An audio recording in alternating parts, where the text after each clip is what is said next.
हर व्यक्ति ने अपने अपने लिए एक घर को बनाया है और घर को विशेष तरीके से सजाए हैं। इसी प्रकार वचन कहता है कि परमेश्वर प्रभु यीशु ने भी अपने लिए एक घर बनाया है और वो घर मनुष्य है। इसलिए पहला कुरिन्ती 3:16 में वचन कहता है, क्या तुम नहीं जानते कि तुम्हारा देह परमेश्वर के आत्मा का मंदिर है।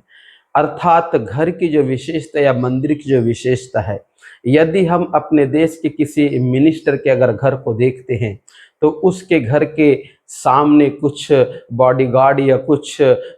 सुरक्षाकर्मी उनके घर के गेट के सामने खड़े इसलिए रहते हैं कि आम नागरिक किसी भी प्रकार से उनके घर को किसी भी प्रकार से नुकसान ना पहुंचा सके, इसके चलते उस घर के चारों ओर के सुरक्षाकर्मी वहां तैनात रहते हैं। इसलिए क्योंकि उस घर में हमारे देश का कोई मिनिस्टर या कोई मंत्री रह रहा है इसलिए। परंतु दूसरी बात यह है मेरे प्रियो कि हमारा जो देह है वो परमेश्वर का आत्मा का मंदिर है, अर्थात हमारा जो देह परमेश्वर का घर है। तो हमारे शरीर में स्वयं परमेश्वर पुत्र यीशु पवित्र आत्मा हमारे देह में निवास करते हैं। यदि परमेश्वर अगर हमारे घर में हमारे देह में अगर निवास करते हैं और हमारा देह परमेश्वर के आत्मा का मंदिर है, तो हमारे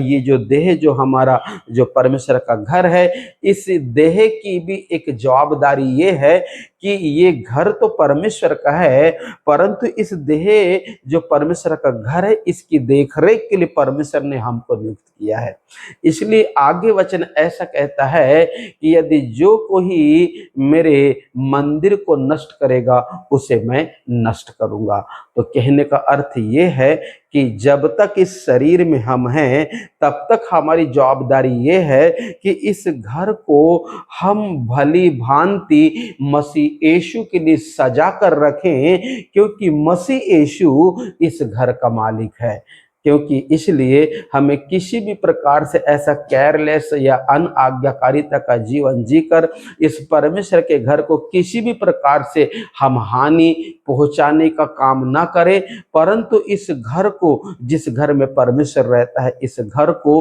हम बड़े ईमानदारी से आज्ञाकारिता के तहत इस घर की देखरेख इसलिए करना है क्योंकि ये घर परमेश्वर के आत्मा का मंदिर है और परमेश्वर स्वयं इस घर के अंदर निवास करता है। इसलिए मेरे प्रियो, हमको अपने इस लाइफ को, इस जीवन को लापरवाही के साथ नहीं परंतु बड़ा केयरफुल होकर इस जीवन को जीने की आवश्यकता है। क्योंकि कई बार हमको ऐसा लगता है कि ये शरीर हमारा है, हम अपने मर्जी के अनुसार जिएंगे, जैसा हमको लगेगा वैसा हम करेंगे, परंतु वचन हमें इस बात की अनुमति नहीं देता। क्योंकि वचन कहता है ये जो शरीर जो तुम्हारा है एक्चुअली ये परमेश्वर का घर है। तो हमें बड़े ईमानदारी से, आज्ञाकारिता से, बड़े पवित्रता से इस शरीर को परमेश्वर प्रभु यीशु के लिए सजा कर रखें, ताकि इस घर में जब वो रहेगा मेरे प्रियो तो ऑटोमेटिक हर प्रकार की जो आशीष है या चंगाई है। आज हम कई बार चंगाई के लिए प्रार्थना करते हैं, आशीष के लिए प्रार्थना करते हैं, कई बार हम उपवास करते हैं, प्रार्थना करते हैं, ये करना तो जरूरी है, परंतु यदि अगर इस शरीर को अगर हम परमेश्वर के घर के रूप में अगर सजा कर रखें तो मैं समझता हूं बहुत बार हमें आवश्यकता के लिए प्रार्थना करने की जरूरत नहीं पड़ेगी। क्योंकि परमेश्वर प्रभु यीशु मसीह कहते हैं तुम मांगते बाद में हो परंतु तुम्हारे मांगने से पहले ही मैं तुमको दे देता हूं। अर्थात वह व्यक्ति उस ब्लेसिंग को, उस चंगाई को प्राप्त करता है जो मसीह के घर की देख रेख बड़ा